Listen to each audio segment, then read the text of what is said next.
Praise lord. దేవుని వాక్యం నుండి యాకోబు రాసిన పత్రిక 1వ అధ్యాయము 17వ వచనం చదువుకుందాం. శ్రేష్టమైన ప్రతి ఈవియు సంపూర్ణమైన ప్రతి వరమును పరసంబంధమైనదై జ్యోతిర్మయుడగు తండ్రి వద్ద నుండి వచ్చును.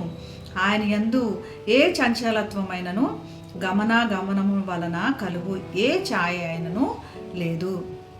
మనం ఎప్పుడు శ్రేష్టంగా ఉండాలని, శ్రేష్ఠులంగానే ఉండాలని దేవుడు నిర్ణయించాడు. ఆ విధంగా ఉండటాని కోసమే తన ప్రణాళిక నిర్ణయించాడు.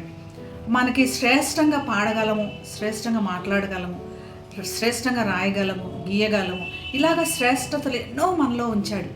ఒక మనిషికి మించి ఇంకొక మనిషి. మనం శ్రేష్టమైన వారము. మరి ఈ శ్రేష్టమైనవి మనకి మంచివి మరియు శ్రేష్టమైనవిగా మన తలాంతులు ఉన్నాయి. ఇవి మనల్ని జీవింపచేస్తాయి మరియు కూడా సంపూర్ణమైనవి మరియు ఉత్తమమైనవి మనకు అప్పచెప్పాడు దేవుడు.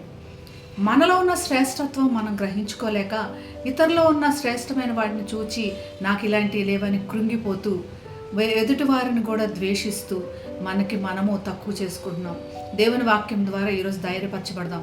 ఎలాగైతే సూర్యుడు చంద్రుడు వెలుగివ్వడానికి సృష్టింపబడి మరి ఆ వెలుగు ద్వారా సకల జీవుల్ని వెలిగింపచేసి జీవింపజేస్తున్నాయో దేవుడు అనునిత్యం మన మీద తన జీవాన్ని కలుగజేస్తున్నాడు.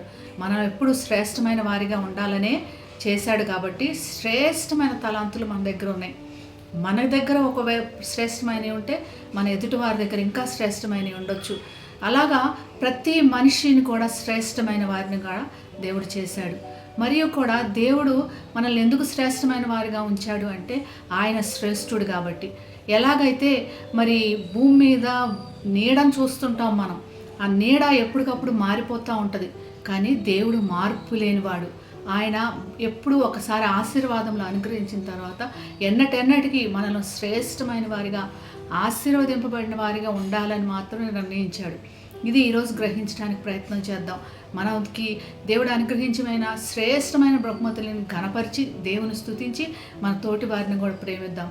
అటువంటి కృప దేవుడు మనందరికీ దయచేయనుగాక. ప్రార్థన చేసుకుందాం.